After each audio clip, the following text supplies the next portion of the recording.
Perhaps it's an occupational hazard of being a radio announcer that you're very time conscious, that I tend to think in 30-second blocks, especially if I'm in the studio with a mic in front of me, and making sure that the news starts on time. That's something which I'm passionate about. However, when I'm off the clock, literally, when I'm at home, I'm very capable of wasting hours and hours.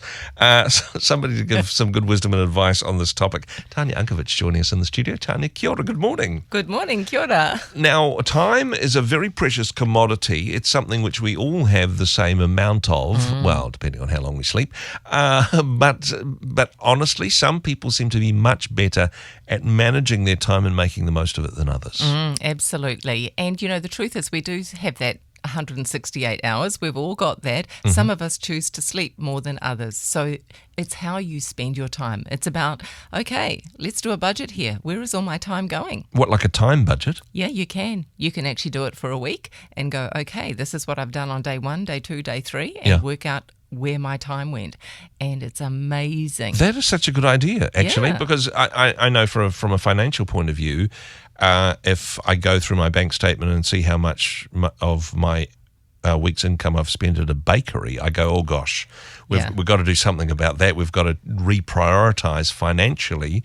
But I suppose keeping a log of what you're spending your time on allows you to reprioritize from a time point of view as well. Absolutely. And you don't have to do it forever. Maybe just do it for a week, just so that you can get that shock. And it'll be one way of you going, oh, okay, yes, I do have time. Time management or productivity, I suppose, for some people, they think, oh gosh, that sounds really stressful, trying to cram as much as possible into our week so we can maximize the opportunities that God has given us.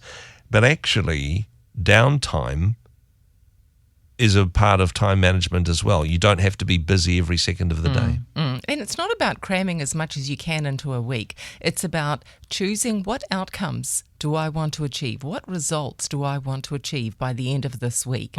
And focusing on those outcomes. When you do that, then it stops you from just being busy and keeping busy with all sorts of other little things that makes you feel important, feel busy. However, you're not getting those big outcomes completed. So that's why I say the best way to actually start managing your time is focus on an outcome and do nothing but until that outcome is complete by the end of the week.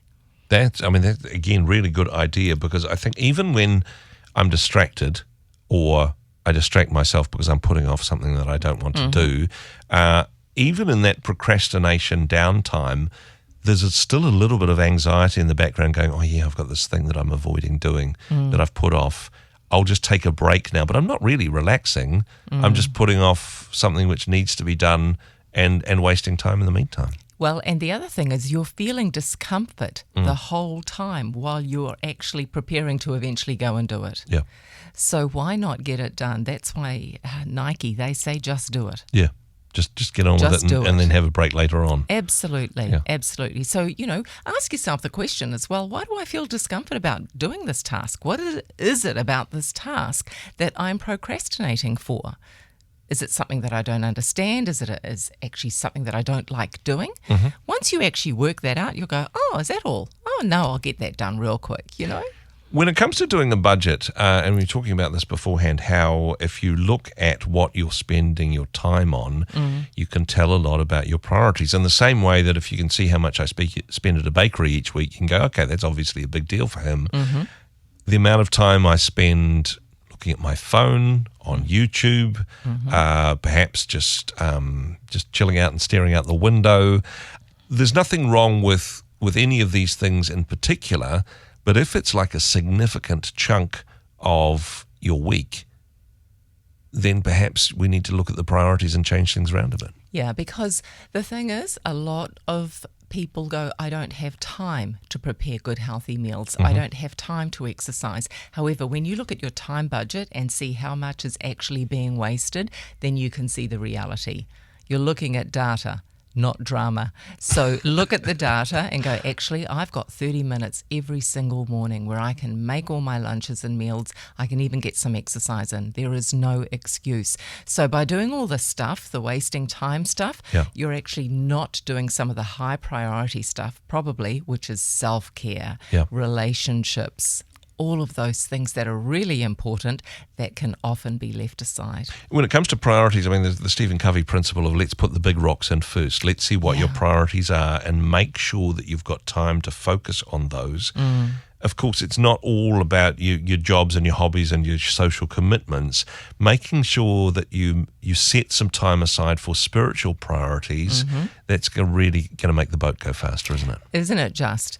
So many people want to rush and go, I haven't got time to pray. Yeah. But you know what? If you did that 10 minutes of prayer, your personal state will be so different and so calm. You won't need to rush for the rest of the day. You'll be in quite a calm state and things will flow so much better. And you're not in that constant space where you're racing to provide leftovers. Now, whether that's leftovers spiritually of saying, a quick prayer before something else, or your family are getting your leftovers because you're so busy and distracted with the other things that are making demands on your time that you haven't prioritized and set aside time for your family or perhaps other priorities in your life. And that's one word that you use that is a big one. It's a distraction. So why am I distracting myself? What am I actually running from?